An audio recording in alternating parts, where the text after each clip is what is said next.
Welcome to this week's episode of Humans in 5. So, did you watch the news last night? They talked about a study showing that red wine will help you live forever.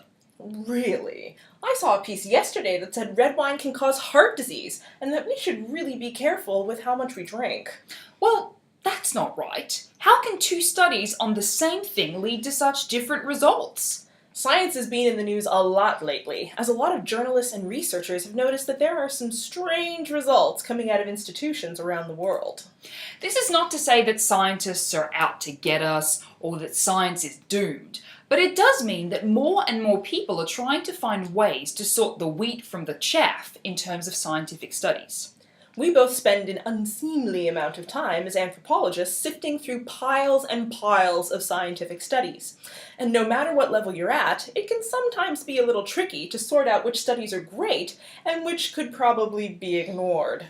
So, while we cannot give you comprehensive guidelines, there are some red flags that should go up when you're reading about studies in the news.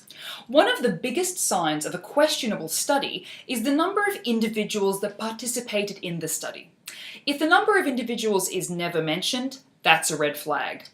If a study only looks at a handful of people, there's the possibility that the results have occurred just by chance.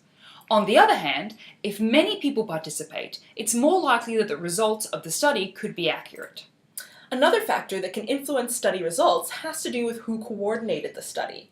A lot of research is conducted in universities and other research institutions. However, a lot of companies conduct their own studies. Since they aren't exactly impartial parties, some studies sponsored by those who stand to gain the most from the results may not actually produce unbiased results. Finally, we've all seen studies that boast unequivocal, black and white results that will save our lives and our futures. If these studies ever seem like they're overselling the point a little, they often are. Science is never black and white. Anytime someone is ready to declare that they have cured all of our ills, it might be time to take a second critical look. As we've said before, humans are complex, and everything depends on context. When something seems too good to be true, it might be time to get skeptical and check the fine print. Those are some quick tips from us about taking a critical eye towards studies in the media.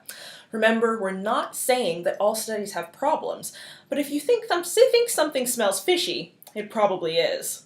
Thanks for helping us design a study, and see you next week on Humans in 5.